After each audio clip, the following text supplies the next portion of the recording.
Hi, I'm Jennifer Taylor, and this is the story of how being just a receptionist turned me into the person who revolutionized the entire tech industry. But more importantly, it's about how sometimes the biggest innovations come from the people everyone overlooks. For 3 years, I worked as a receptionist at Taylor Technologies, my father's software company. Not exactly the position you'd expect for the CEO's daughter with a computer science degree from MIT, but Dad had his reasons. "You need to learn humility, Jen," he'd said when I first asked for a development position. "Starting at the bottom builds character." What he really meant was that he didn't trust my capabilities. After all, I was the artistic one who spent college summers coding indie games instead of pursuing prestigious internships like my brother Michael. Every morning, I'd greet executives in designer suits, schedule meetings I wasn't allowed to attend, and watch as my ideas were dismissed without a second thought. "Just forward the calls, Jen," they'd say, barely glancing at me as they rushed to their important meetings. But what they didn't know, what none of them knew, was that being a receptionist gave me a unique perspective. I saw everything. Every visitor, every conversation, every problem that needed solving. More importantly, I had access to every complaint, every customer service call, and every bit of feedback that came through our front desk. During quiet afternoons between answering phones and scheduling meetings, I coded. My little hobby project, as Michael called it, started as a simple tool to manage the constant flow of visitor traffic and meeting schedules. But it grew into something more. I noticed patterns in our customer complaints, gaps in our service delivery, and inefficiencies in our workflows that nobody else seemed to see. So I built solutions. Small ones at first: automated scheduling, visitor tracking, predictive analytics for customer service loads. By my second year, I had developed a comprehensive AI-driven system that could revolutionize how companies handle customer interactions. Dad never noticed.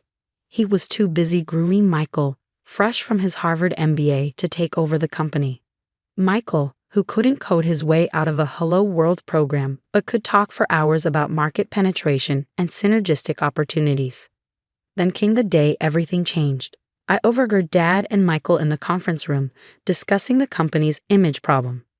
"Having your daughter as a receptionist sends the wrong message," Michael argued. "We need to project professionalism, especially with the Microsoft deal coming up." Dad sighed. "You're right. It's time Jen found a real career path. She's had her fun playing at being an employee." The next morning, Dad called me into his office. "Jennifer, we need to talk about your future." I sat quietly as he explained how it was time for me to move on, how the company needed to maintain professional standards, how he was doing this for my own good. He even offered a generous severance package, his way of softening the blow of firing his own daughter. What he didn't know was that I'd spent the previous night finalizing the patent applications for my little hobby project. As I walked out of his office for the last time, carrying my small box of belongings, I smiled. Because in exactly 1 month, the Microsoft meeting they were so worried about would go very differently than they expected. The next month was a blur of activity. While Dad and Michael prepared for their big Microsoft meeting, convinced they were about to secure a life-changing partnership, I was busy putting the final touches on my project. My tiny apartment became command central. 3 monitors displayed different aspects of my AI system, which I'd named IRIS, Intelligent Response Integration System. The irony of naming my creation after the receptionist of the Greek gods wasn't lost on me. Then came the email that changed everything. "Dear Ms. Taylor, I've reviewed your proposal and prototype for IRS. Your integration of AI with customer service operations is exactly what we've been looking for. Would you be available to meet next Thursday at 2 p.m.? Best regards, Sarah Chin, VP of Innovation, Microsoft." I smiled, remembering how I'd submitted my project to Microsoft's innovation portal the day after Dad fired me. What Dad and Michael didn't know was that while they were pursuing Microsoft for a basic software integration deal, I had been quietly developing exactly what Microsoft had been searching for: a revolutionary AI system for customer service automation. The meeting with Sarah went better than I could have imagined. By the end, she wasn't just interested, she was enthusiastic. "This is incredible, Jennifer," she said, examining Iris's capabilities. "You've solved problems we've been struggling with for years. How long did it take your team to develop this?" "No team," I replied. "Just me, working between answering phones and scheduling meetings." Sarah's eyes widened. You developed this while working as a receptionist. Sometimes the best solutions come from people who actually deal with the problems, I said simply. 2 weeks later, I received another email from Sarah. This one made my heart race. Jennifer, our CEO would like to see IRS in action. We're planning to visit Taylor Technologies next Thursday for their partnership proposal. Would you be willing to do a demonstration that same day? The timing seems appropriate. Sarah. I grinned as I typed my response. Dad and Michael had no idea that Microsoft's interest in Taylor Technologies was about to take a very unexpected turn. The day of the meeting arrived. I dressed carefully in a crisp charcoal suit, no more business casual receptionist attire. As I walked into Taylor Technologies' lobby, Lisa, my replacement, didn't recognize me at first. I'm here for the Microsoft meeting, I said, enjoying her double take. Oh, Miss Taylor, I'm so sorry I didn't. It's fine, I assured her, hearing familiar voices approaching from the conference room. Dad and Michael rounded the corner, deep in conversation with Microsoft's CEO and Sarah.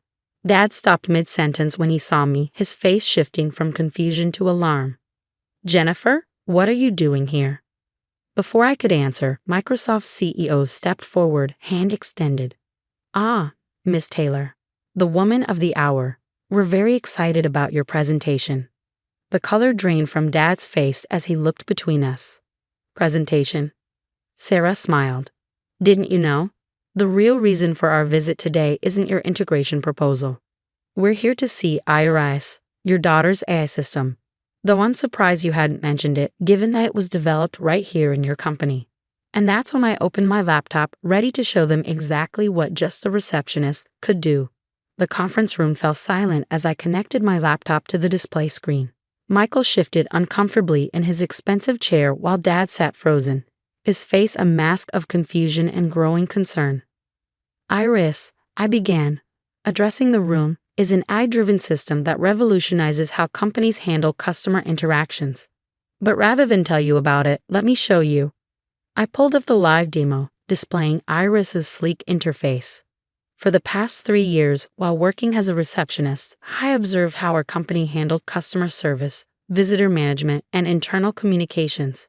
I noticed patterns, inefficiencies, and opportunities that you can only see from the front lines. Microsoft's CEO leaned forward, clearly intrigued. Go on. I demonstrated how IRIS could predict customer needs based on historical data, automatically route inquiries to the right departments, and even anticipate potential issues before they became problems. Here's what IRIS did with just 3 months of Taylor Technologies' customer service data, I said, pulling up a graph. It identified patterns that helped reduce response times by 70% and increased customer satisfaction ratings by 85%. Impossible, Michael interrupted. Our customer service metrics are proprietary. You wouldn't have access to that data as a receptionist. I smiled. Actually, every customer call, complaint, and compliment came through the front desk. I didn't just have access to the data, I was the one collecting it. Sarah from Microsoft pulled out a tablet, showing her CEO something. These numbers align with our test results. We ran IRIS through our simulation environments last week. The performance was unprecedented. Dad finally found his voice. You developed this while answering phones. During lunch breaks, I replied, between meetings, while waiting for couriers. All those moments you thought I was just playing around on my computer. I paused, letting it sink in. It's amazing what you can accomplish when no one's paying attention to you. Microsoft's CEO stood up. Ms. Taylor, we've seen enough. We'd like to make you an offer. He slid a folder across the table. Inside was a contract that made my breath catch. Microsoft wanted to acquire IRIS for $120 million, with a separate contract hiring me as head of AI innovation. The room erupted in chaos. Michael was sputtering about loyalty and family obligations. Dad sat in stunned silence, staring at the contracts. But what happened next would prove that sometimes the biggest victories come with the hardest choices. I closed my laptop and faced my father directly. Before anyone signs anything, I have a counter-proposal. Dad looked up, his face showing a mix of pride, regret, and fear, emotions I'd never seen him display before. 3 years ago, you put me at the front desk to teach me humility. I said, pulling out another set of documents from my briefcase. But what you actually taught me was invaluable. I learned how this company really works from the ground up. I placed the documents on the table. So here's my offer.